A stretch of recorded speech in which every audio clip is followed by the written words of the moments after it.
Hello everyone, नमस्ते, welcome back to my channel again. आज तपाईँहरूलाई चाहिँ म मेरो च्यानलमा चाहिँ फेरि पनि स्वागत गर्न चाहन्छु र आजको एपिसोड चाहिँ एकदमै स्पेसल हुनेवाला छ किनभने आज चाहिँ as you everyone know that we have been going through this biggest festival right now in Nepal. Dashain भनिन्छ होइन, दसैँ भइरहेको छ। त दसैँको लागि चाहिँ मैले स्पेसल एउटा मेन्यू बनाऊँ भनेर, not like different kind of things going on but same food जुन चाहिँ हाम्रो नेपाली घरमा चाहिँ नेपाली खानामा चाहिँ नेपाली घरको किचनमा चाहिँ प्राय बनि नै रहन्छ र त्यो डिस मैले बनाउन गइरहेको छु। सो हल्का मैले सेटअप पनि गरेको छु आज के बनाउने भनेर। सो आज चाहिँ अलिकति सरप्राइजिङ कुरा छ किनभने आज मैले तपाईहरुलाई चाहिँ एउटा हैन दुईटा हैन तीनटा डिस बनाएर देखाउने छु। Let's start by saying what are the ingredients right now I have.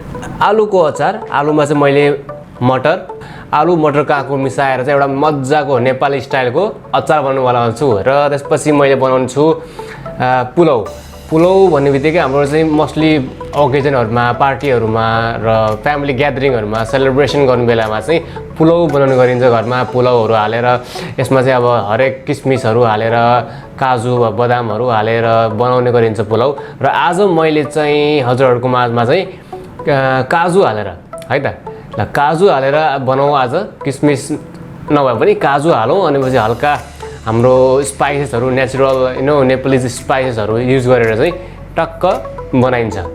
हल्का पुलाउसँग खानको लागि चाहिँ तरकारी त चाहियो हैन र तरकारीको रूपमा चाहिँ मैले आज चाहिँ के बनाऊ भने चाहिँ कुखुरा। हाम्रो चाहिँ नर्मली घरमा जसको पनि घरमा नेपालीमा चाहिँ कुखुराको मासु चाहिँ खाइन्छ है दसैँमा। त्यसै कारणले चाहिँ मैले आज हजुरको माझमा चाहिँ कुखुराकै मासु बनाउँछु भनेर कुखुराको मासु लिएर आएको छु र कुखुरा पनि टक्क काटेर रेडी गरिरहेको छु। अब सुरुवातमा चाहिँ म यहाँ सबै चिज यो टेबलमा नअट्ने कारणले चाहिँ म चाहिँ स्टेप बाई स्टेप देखाउने छु हजुरहरूलाई। र सर्वप्रथम म हजुरहरूलाई चाहिँ पहिला सुरुमा आलुको अचारबाट सुरु गर्न चाहन्छु। हेरिराख्नु भएको मेरो दर्शकबिनहरूलाई, मेरो फ्यामिलीलाई, मेरो सबै वेल विशर्सहरूलाई, सबै मैले चिनेका र मैले चिन्न र नाम भन्न छुटाएका समस्त व्यक्तिहरूलाई चाहिँ दसैँको धेरै धेरै धेरै धेरै शुभकामना छ। यति भन्दै आजको ब्युटिफुल एपिसोड र ब्युटिफुल कुकिङ रेसिपी स्टार्ट गर्न चाहन्छु। Let's start now. सो आलुको आज अचार बनाउने क्रममा चाहिँ मैले यहाँ राखेको स्पाइसेसहरुमा चाहिँ मसँग छ यहाँ आज बोइल गरेको आलु। यसलाई मैले चाहिँ काटेर रेडी गरेको छु। आलु बोइल गरेर राखेको छु। त्यसपछि यसलाई मिसाउनको लागि हामीसँग काँक्रो पनि छ। काँक्रोलाई पनि मैले काटेर चट्ट हेर्नु कति मजाले काटेर मैले रेडी गरेको छु। त्यसै गरी हामीसँग स्पाइसेसहरुमा चाहिँ यहाँ छ मटर कोसालाई पनि आलुसँग अचारमा मिक्स गरेर मजाले खाइन्छ आज। मसँग छ अचारमा हाल्नलाई यहाँ बेसारको धुलो छ मसँग। त्यसै गरी मसँग छ यहाँ नुन, स्वाद अनुसारको नुन हाल्नको लागि। अनि अचार बनाउनको लागि नभने हामीसँग यहाँ छ आज मैले लिएको छु यो तिलको धुलोलाई मैले चाहिँ प्यानमा चाहिँ रोस्ट गरेर यसलाई चाहिँ मैले ब्लेन्ड गरेर पाउडर बनाएको छु है। अनि तिलको गेडाको पाउडर। त्यसै गरी मसँग छ यहाँ कोरिएन्डर र क्युमिन हैन, जिरा र धनियाको गेडाको चाहिँ मैले टोस्ट गरेर बनाएको छु। यो चाहिँ टक्क सिलौटामा पिसिन्छ आज। अनि यो टक्क झान्नको लागि चाहिँ मैले लिएको छु मेथीको गेडा। त्यसै गरी मसँग छ यहाँ सुकेको खोर्सानी। त्यसै गरी मसँग छ यहाँ तेजपत्ता, अनि पछि यो सिनामन स्टिक, स्टार फुल। यो तीनवटा स्पाइसेसहरु चाहिँ मैले चाहिँ आज पुलाउको लागि युज गर्छु। त्यसै गरी मसँग छ यहाँ धनियाको धुलो, त्यसै गरी जिराको धुलो, अनि त्यसपछि हरियो खोर्सानीको धुलो छ। र त्यसमा झान्नको लागि चाहिँ मैले आज लिएको छु थोरै मात्रामा यहाँ मस्टर्डको तेल। यहाँ सानो घडामा राखेको छु।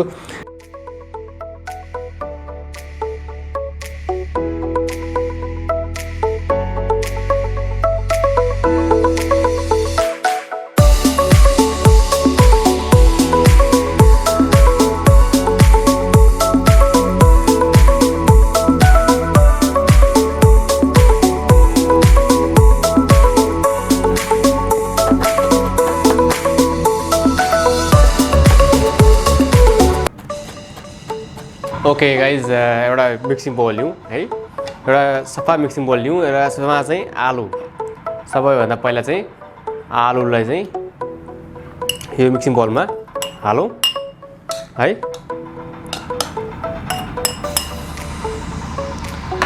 आलुलाई हालिसकेपछि यसमा काँक्रो हालौँ।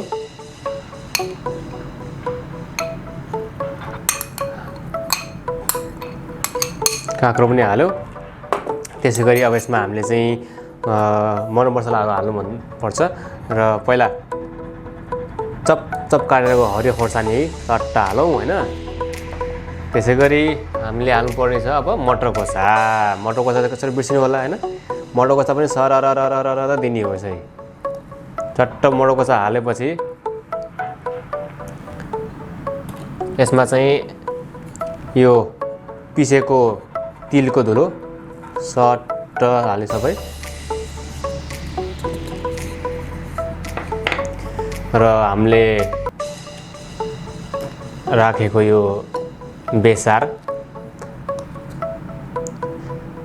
स्मल टीस्पून बेसार हालौँ थोरै। त्यसै गरी हल्का खोर्सानी त हालिसक्यो हामीले, तैपनि हामीले हल्का हरियो खोर्सानीको पाउडर मैले हालेको छु। त्यसै गरी हामीले हाल्नुपर्छ यहाँ धनियाको पाउडर हल्का, धेरै नहाल्ने किनभने अलरेडी हामीले त्यो फ्रेसवाला हाल्नुभएको छौँ। थोरै थोरै यसमा चाहिँ र स्वाद अनुसारको नुन। स्वाद अनुसारको नुन हाल्दाखेरि चाहिँ मजाले अलि हालेर, किनभने काँक्रोले चाहिँ पानी छोड्छ जब नुन पर्छ, काँक्रोले पानी छोड्छ। त्यसै गरी नुन चाहिँ अलिकति धेरै हाल्दा नि केही फरक पर्दैन।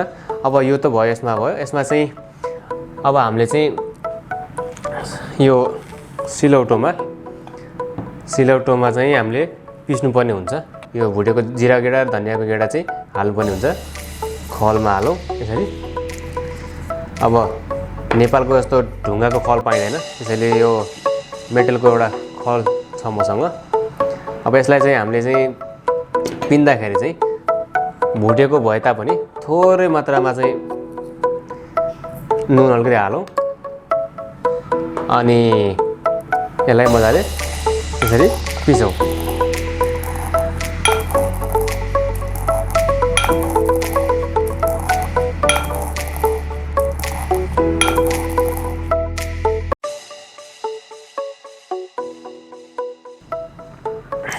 यो तयार पनि भयो पिसेर।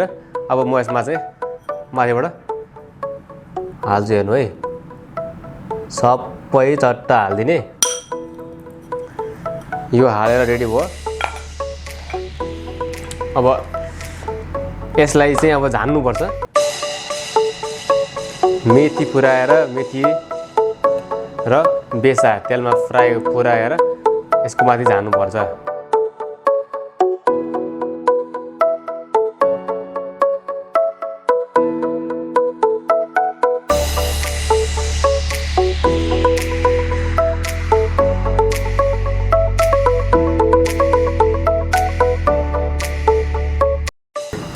अचारको माथि चाहिँ, मसलाको माथि चाहिँ यो फुराएको तेलले झान्दाखेरि चाहिँ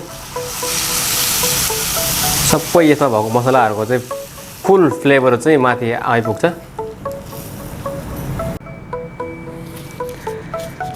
यसरी झानिसकेपछि मजाले टक्क यसलाई चाहिँ मिक्स गर्नुपर्छ।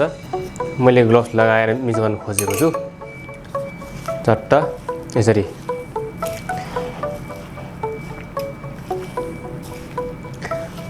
आलुलाई चाहिँ म्यास नगर्ने, आलुको सेप चाहिँ एज इट इज राख्नु पर्यो है।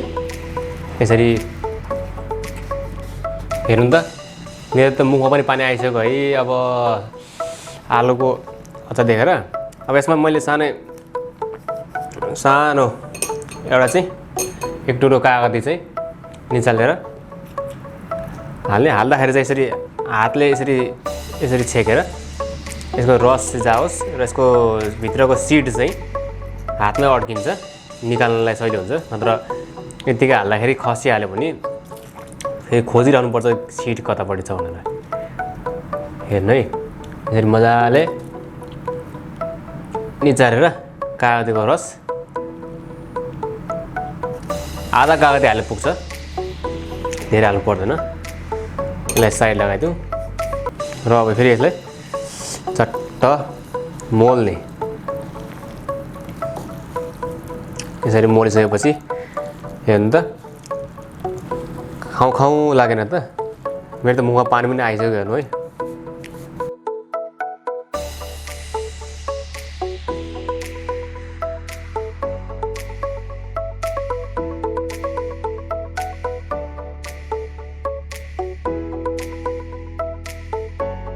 हेर्नु त पक्कै पनि तपाईँहरूको मुखमा पनि पानी आयो होला यो अचार हेरेपछि होइन अब म यसले अचारलाई चाहिँ चट्ट पहिला चाखिहाल्छु मेरो मुखमा पानी एकदमै आइ नै सक्यो अब चाखिहाल्नु पऱ्यो हियर यु गो द आलुको अचार तयार नै भइसक्यो गाइस सो बास्ना पनि एकदमै मिठो छ अनि मलाई मुखमा पानी पनि आइसक्यो म हल्का टेस्ट गरिहाल्छु है हल्का काँक्रो आलु हल्का अनि हल्का धनियाँको पत्ता नि लिएको छु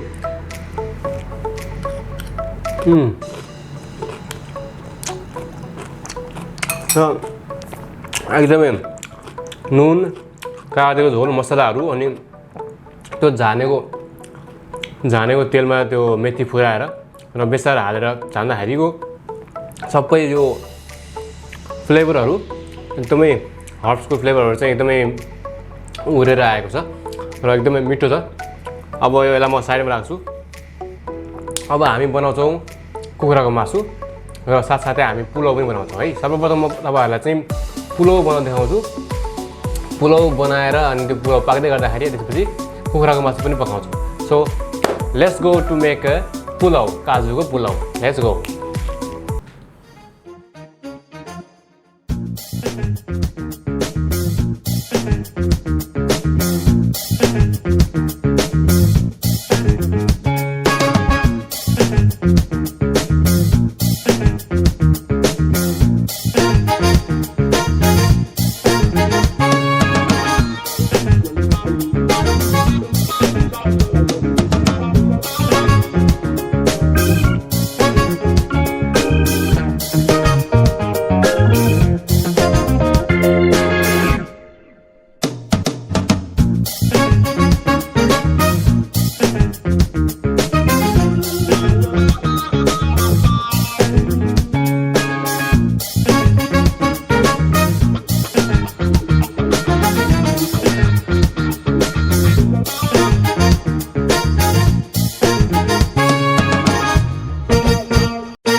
अब कुखुराको मासु पकाउनु पऱ्यो भने चाहिँ यताबाट चाहिँ हाम्रो पुलाउ बिस्तारै पाक्दैछ यसलाई चाहिँ हामीले स्लो फायर दिएर पकाइरहेछौँ र यतापट्टि मैले चाहिँ कुखुराको मासु पकाउनलाई चाहिँ पट हालिसकेको छु हल्का तेल हाल्ने र मैले तेल हालिसकेपछि मैले यहाँ प्याज अनि त्यसपछि अदुवा लसुनको पेस्ट त्यसै गरी फ्रेस कोरिएन्डर लिएको छु अनि एउटा पिस टमाटर लिएको छु र तेल तातिसक्यो यसलाई चाहिँ हामीले पहिला सुरुमा प्याज हालौँ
welcome back again guys, thank you for watching. मैले चाहिँ 3वटा डिस बनाएर रेडी पनि गरिसकेँ। As you can see here I have cashew nut and spices pulao, Nepali स्टाइलमा पुलाउ बनाएको छु काजुको।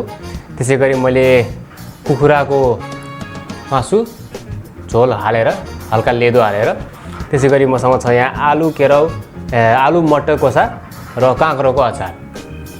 सो आजको दसैँको स्पेसल मेरो डिस, आजको डिनर चाहिँ तयार भइसक्यो र आज डिनर तयार भइसक्यो। मैले साथीहरूलाई पनि इन्भिटेसन दिएको छु र साथीहरू पनि आएर आज दसैँको यसो रमाइलो खानपिन गरेर खाइन्छ र हजुरहरू पनि यो भिडियो हेरेर सिकेर घरमा ट्राई गर्न सक्नुहुन्छ। आफ्नो आगामी यो दसैँमा पनि इन्जोय गर्न सक्नुहुन्छ। साथै दीपावली आउँदैछ, हाम्रो दीपावलीमा पनि यस्तै परिकारहरू मिठो मिठो बनाएर खान सक्नुहुन्छ।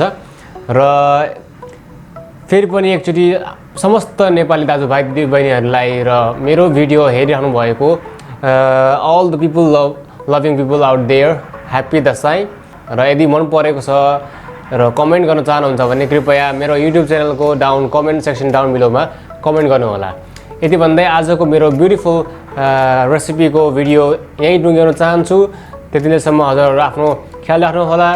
Stay safe, stay healthy. Thank you so much for watching. Till then, this is Chef Amir signing off from my channel. Take care. Bye bye.